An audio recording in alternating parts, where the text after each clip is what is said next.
Lagi mo rin bang naririnig yung word na meditation? Mag-meditate ka, meditate, something like that, para ma-clear yung mind mo, etc., etc. Yung word kasi na meditation ay before narinig ko na talaga siya sa church. At ang pagkakaalam ko ng word na yan is a form of prayer siya, yung meditation. Alam ko lang na form of prayer siya, pero hindi ko talaga siya alam kung paano siya gagawin. Oo, yes, hindi ko siya alam kung paano siya gagawin. So, dumating yung time na may nakilala akong mentor sa TikTok, and then pinabanggit niya rin lagi talaga yung meditation na yan. So ako nag-isip ako, paano ba yung meditation? Paano ba yung proper na meditation? Tapos nagkaroon ako ng hint na kailangan ko pumunta sa Netflix. Oo, pumunta ako sa Netflix, girl.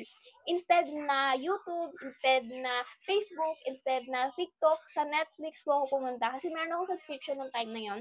At hindi ko rin alam, I mean, kung bakit ako dinala doon. Basta nag-search lang ako ng meditation.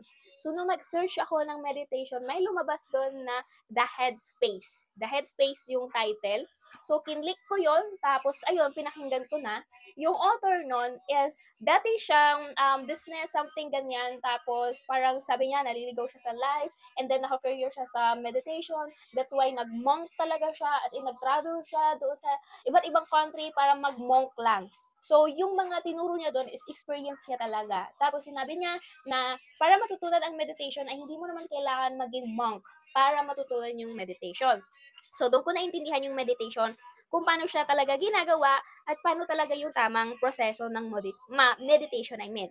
So, nung tinuro niya na yon, ang turo niya kasi is, di ba yung usually na alam natin na meditation is kailangan nakaupo ka na naka-cross, tapos naka-straight yung back, yung kamay mo nasa tuhod mo, something like that, yung naka-monk talaga, pero ang turo niya kasi is hindi naman kailangan naka-cross yung legs mo, yung kamay mo nasa tuhod, or naka-straight yung back mo.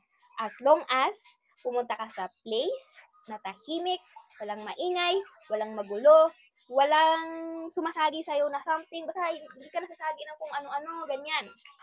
It's either nakahiga ka, or it's either nakaupo ka. Yun yung pwede mong gawin. Basta, nasa place ka na walang istorbo, relax lang, walang maingay, something like that. Okay, so paano nga ba ginagawa yung meditation? First, bago ka pipikit, di ba, pupunta ka muna sa, for example, nasa couch ka, tapos uupo ka sa couch mo, basta, yung komportable yung kamay mo, komportable yung mga hita mo, yung likod mo, doon, pesto ka doon.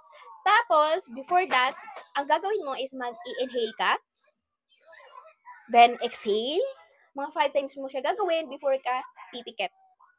Pagkapikit mo, ganyan, inhale ka ulit, then exhale. Inhale, exhale. Okay, basta inhale, exhale.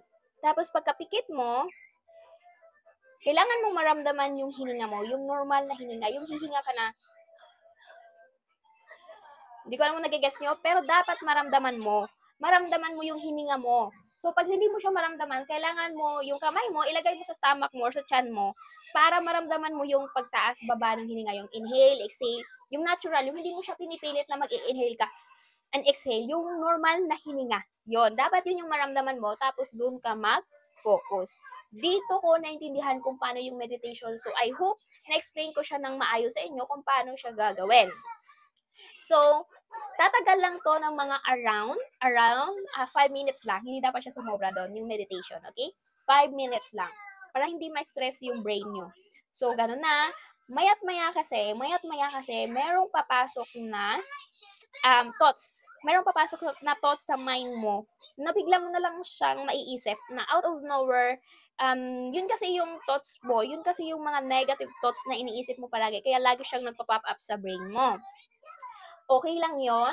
Kapag naisip mo siya, huwag kang mag-panic or huwag kang ma-stress, something like that. Naisip mo siya, ang gagawin mo lang is babalik ka lang ulit yung focus mo doon sa paghinga mo at yung pag-inhale at pag-exhale. Ganun. Basta yung pagtaas baba nung hininga mo, i-focus mo lang doon ulit yung mind mo. Okay? Focus mo lang yun ulit doon. Tapos, ang gagawin nyo naman ngayon is, i-try nyo naman ngayon pakinggan. Diba, nakapikit ka. Since nakafocus ka nga doon sa paghinga mo, alisin mo naman ngayon yung focus mo doon sa paghinga mo. Try mo naman i-observe yung ingay. Yung ingay na nasa paligid mo. Like, hindi ko alam kung naririnig niyo yung anak ko, pero yung ingay na naririnig nyo, like yung mga, yung ikot ng electric fan, yung kalabog or something like basta yung mga something na naririnig mo sa paligid. Yan, i-focus mo ulit doon. Tapos, unti-unti mo namang ibalik ulit yung focus mo sa paghinga mo. Okay? So, yeah, paulit-ulit lang until na ma-master mo siya. Mamamaster mo yung yung pag-focus mo lang talaga sa hininga mo.